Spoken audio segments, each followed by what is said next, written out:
Hi everyone, I'm so glad you're here with me today. My name is Careless. I'm a dancer, a choreographer, and a teaching artist. I'm also a graduate of the Juilliard School Dance Division.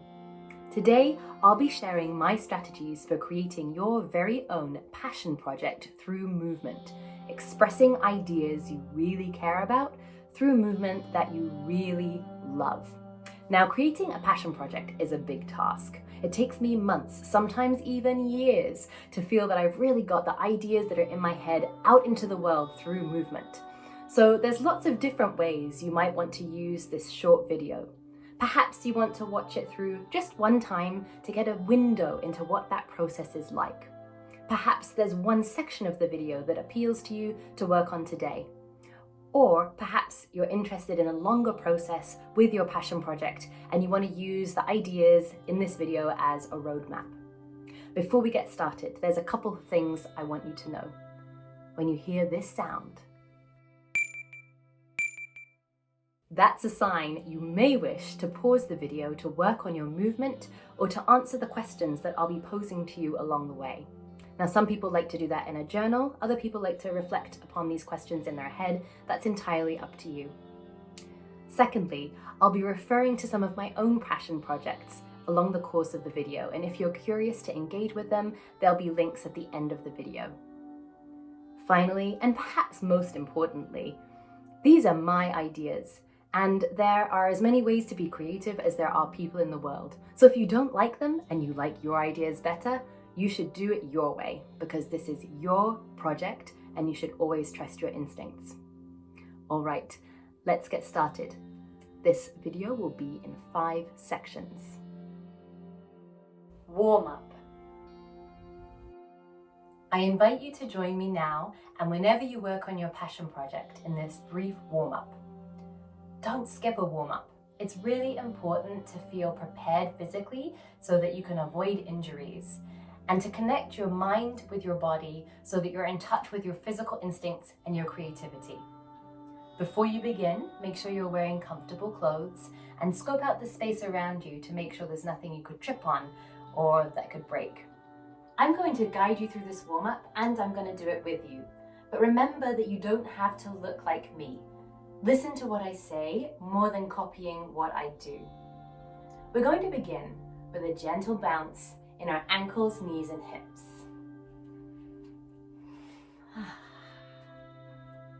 And then, when you're ready, start to take that bounce gently from one side to the other, transferring your weight over one foot and then over to the other side.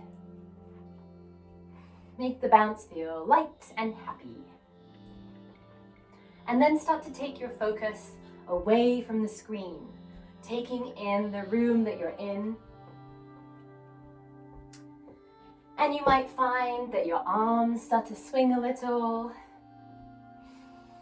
You might start to find that your breath gets a little deeper, warming up your lungs.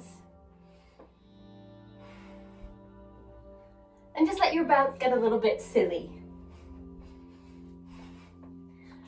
Make it feel as good as it can feel. Almost there, just a little bit of more bouncing.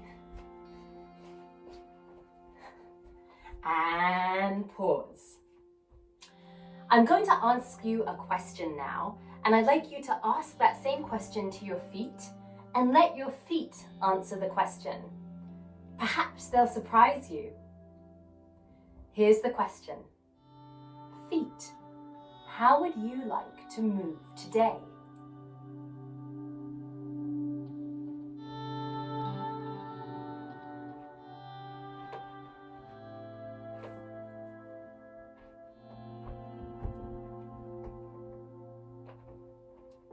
And pause. And now, ask your feet, is there another way that you could move? A different way?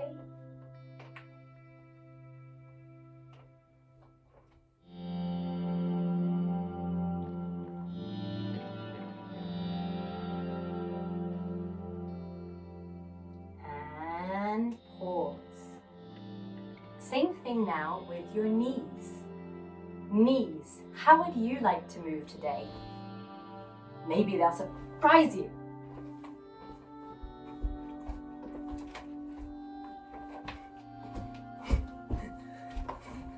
And pause. Knees. Is there a different way that you could move?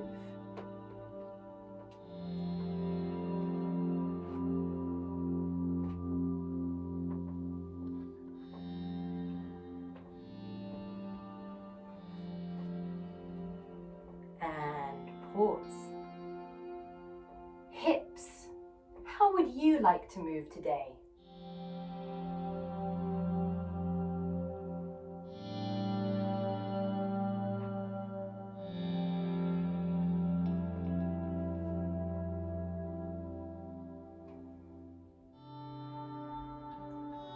And pause. Hips. Is there a different way that you could move?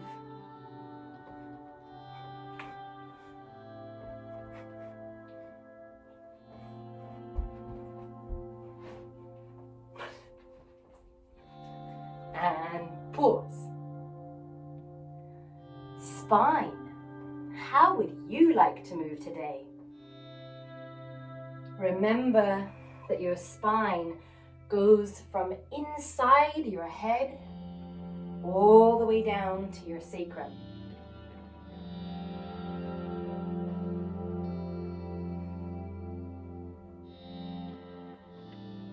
And pause. Spine. Is there a different way that you could move?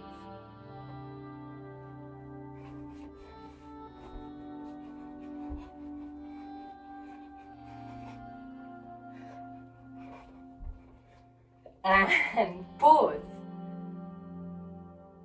Fingers. How would you like to move today?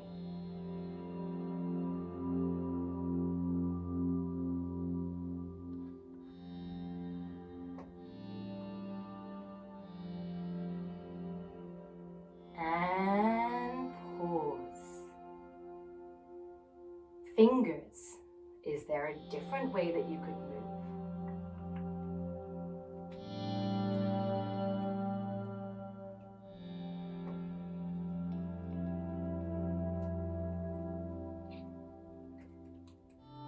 And pause. Arms and shoulders. How would you like to move today?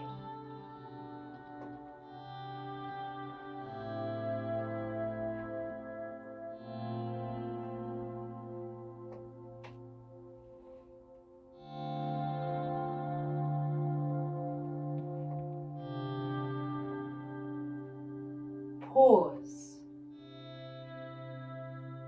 Arms and shoulders. Is there a different way that you could move?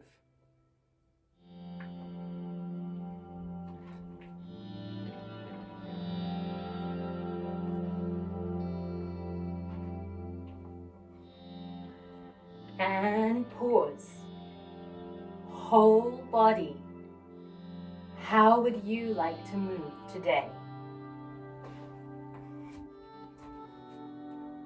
And now as you're moving in this whole body way, can you give this way of moving a name? The way my body's moving, I'm going to name it groove.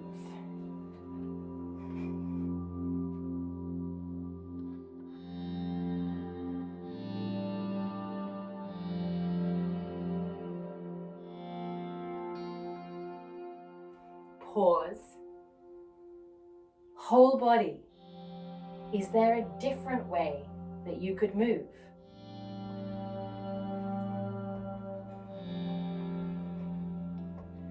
And as you're moving in this way, see if you can give this way of moving a name. For me, it's shakes.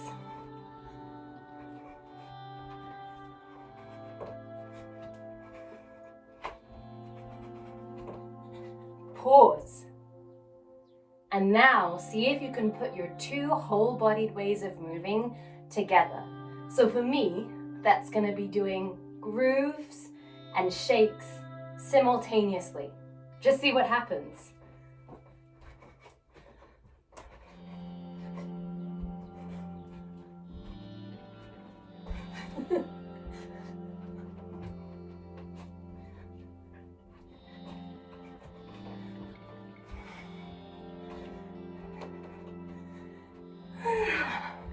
And pause. Bring one hand to your chest and one hand to your belly and close your eyes.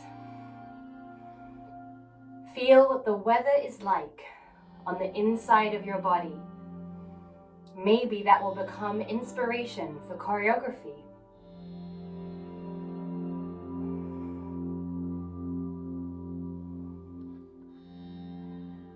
And then, as you're pausing, you may wish to stop the video and reflect. How did your body surprise you today?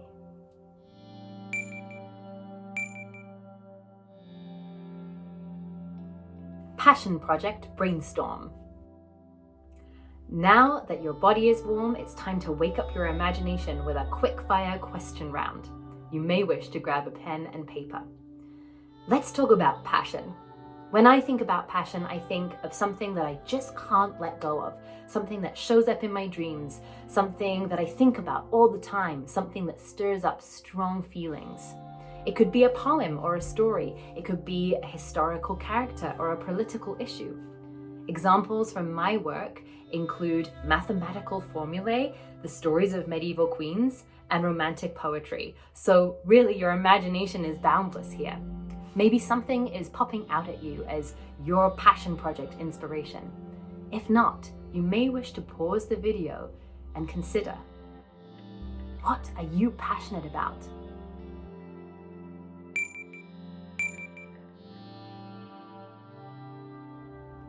Now that you've identified your passion theme, let's talk about your personal connections to that theme. Personal connections are really important for making art. What do you feel about your passion? What are the unique experiences and ideas that you have relating to that passion? What do you know about this theme that Google can't tell you?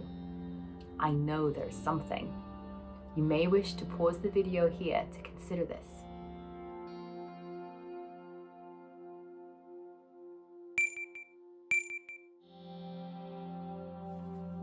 Once I know a little bit more about my personal connections to my theme, I then like to break my theme down into smaller sections to make it feel a little bit more manageable. One way to think about this is if you were writing a book instead of making a dance, what would the chapters of the book be titled? For example, when I was making my piece based on math, the sections were just numbers, so the first section was 1. When I was making my piece about the she-wolf queens of England, each queen got her own section, and then I added a section about what is a she-wolf anyway. You may wish to pause the video here to consider, if you were writing a book about this theme, what would the chapters be called?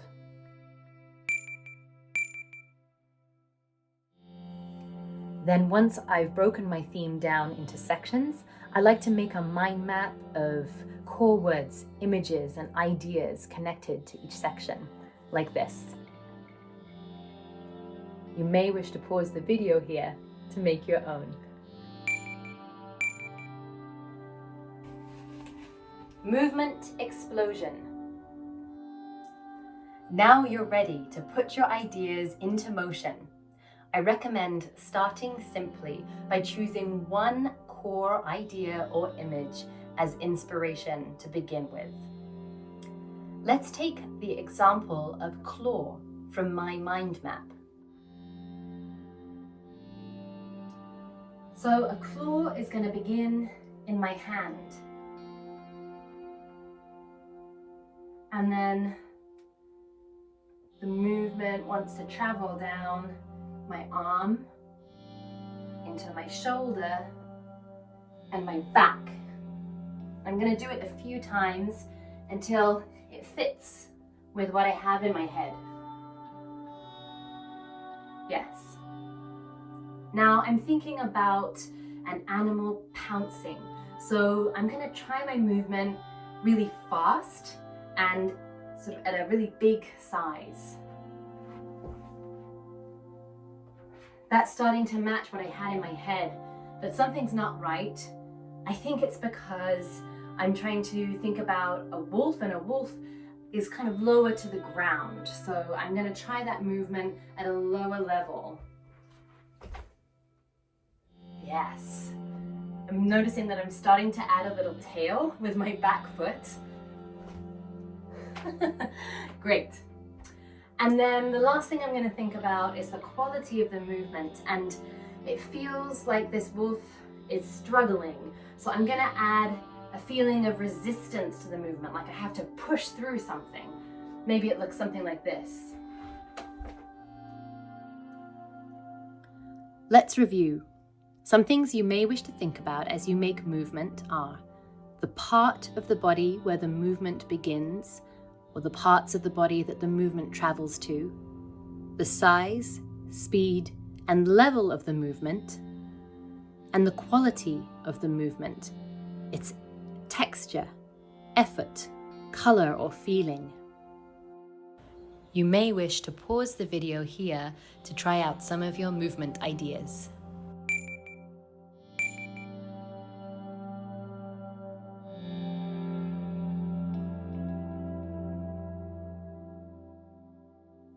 The next step is to create as much movement as you possibly can.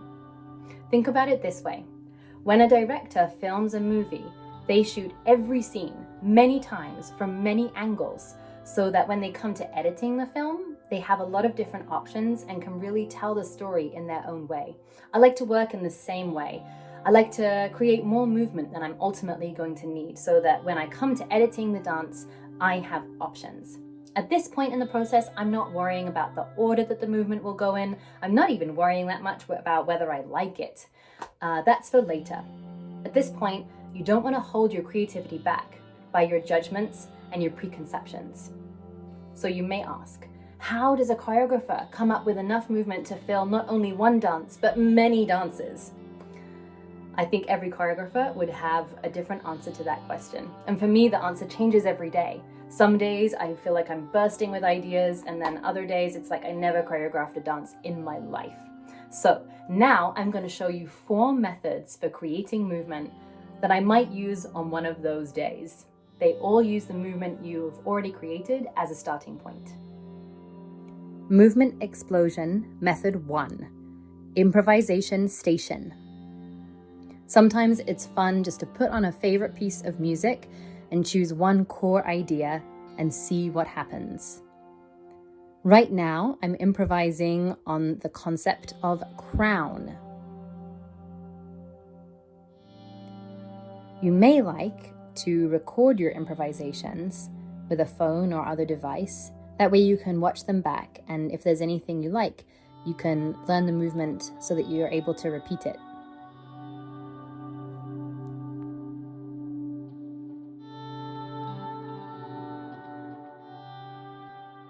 Movement Explosion Method 2. Leave it to fate. For this method, you'll need 2 piles of papers. One pile labeled with the names of movements you've already made, and the other pile labeled with prompts inspired by the list we made earlier of essential components of movement. You'll then fold your pieces of paper up and without peeking, pick one from each pile. So I've ended up with Monster and, oh goodness, let's try it in Rewind. My original Monster movement looked a little like this. So in Rewind, that would look something like this. And if I'm feeling really brave, I might pick one more prompt to add to this. It says, at a low level. So, Monster, Rewind, at a low level.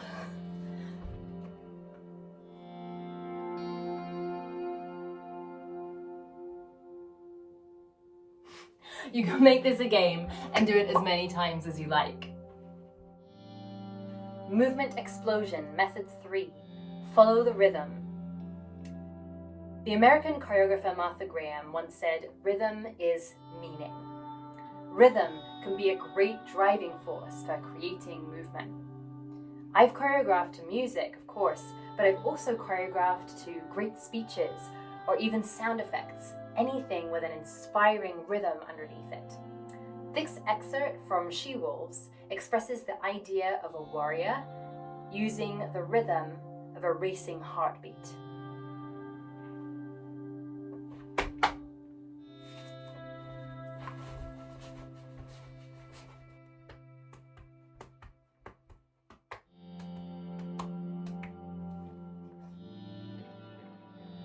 Movement explosion, method 4. Play with a prop.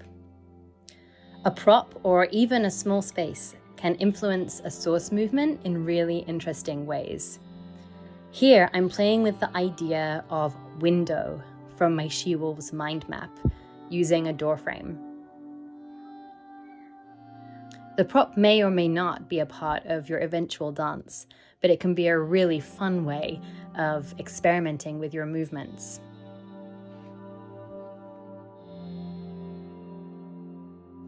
And now you may feel inspired to get up on your feet or even down on the floor and explode your source movements. Don't forget to record your movements on video or in a journal to help you remember your brilliant ideas. You can pause the video here if you like.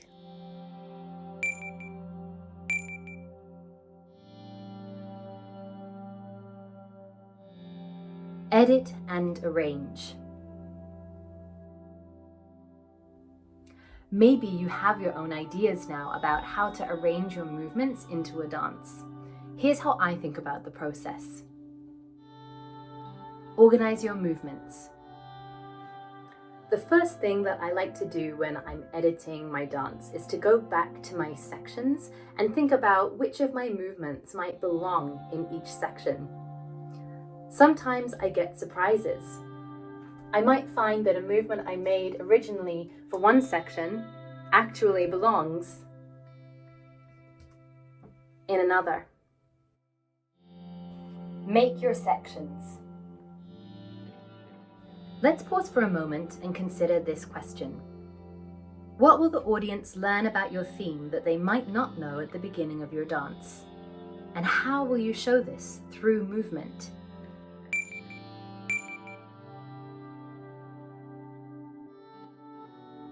By this point in the process, I have a bunch of movement ready to go for each section. I have ideas about the experience that I want my audience to have, and I have ideas about how I'm going to create that experience for them. So I'm ready to build my dance section by section using the movements that I've already made. As you build your sections, here are a few ideas to help you along your way. First of all, don't be afraid of repetition. People get afraid of repetition because they think it's boring, but actually it can be a good way to bring the audience's attention to a specific moment and let them know that it's important. Do you remember this movement? Repetition can be powerful. Secondly, I encourage you to consider the transitions between your movements. How do you get from one place to the next? For example, here's a development of my claw movement. This came at a moment in my dance when I wanted to build tension for myself and my audience. So I used a slow speed, making them wait for the next move, and also a high degree of resistance in my movement quality, building that tension. Lastly, remember that you don't have to use every movement that you made. Perhaps there'll be something that you don't use that belongs in another dance in the future. Put your sections in order. Even if you're pretty sure about the order your sections will go in your dance, it's worth a little bit of experimentation here. I want you to think about a book or a movie that you love that has a flashback scene in it, in which you learn some juicy backstory about one of the characters or some new detail about the plot.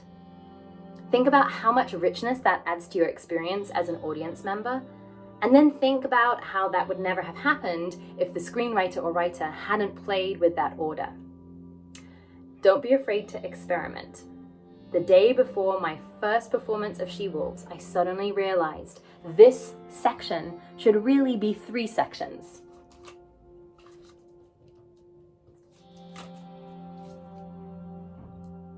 I really believe that reordering it this way gave the audience a much richer experience of some of the characters along the way.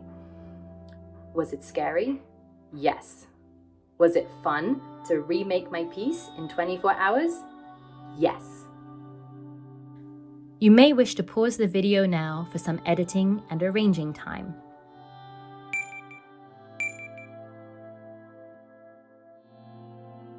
Rehearsing and sharing. You made your dance, but don't forget to rehearse it. Here are a few things that I think about when I'm rehearsing to take my dances from good to excellent.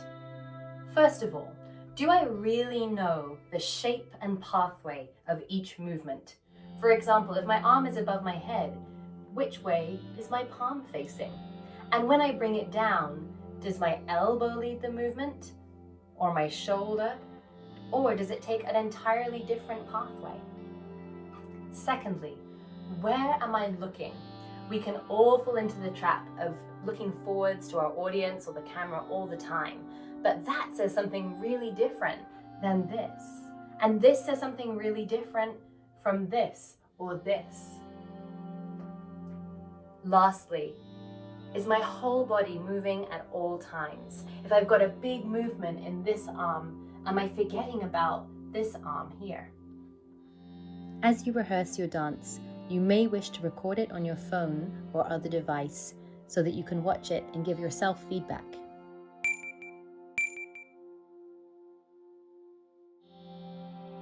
The most important thing about your passion project is that you love it. You may also wish to share it with friends and family, either performing it live or filming it to share it that way. Before you do so, I recommend letting people know if this is a rehearsal and you'd like feedback, or whether this is a performance and you'd prefer for them to sit back and enjoy what you've made. If you are asking for feedback, it can be helpful to let your audience know in advance what feedback you're looking for. For example, something that you've been rehearsing, say your eye focus, or simply finding out what their experience is like as an audience watching your piece. I would love to see your passion projects, and there'll be links to share them with me at the end of this video. At that point, there'll also be links for you to engage with the projects of mine that I've shared with you over the course of this video: She-Wolves, Neruda Songs, and Circle in Square. Thank you so much for joining me. Please keep dancing.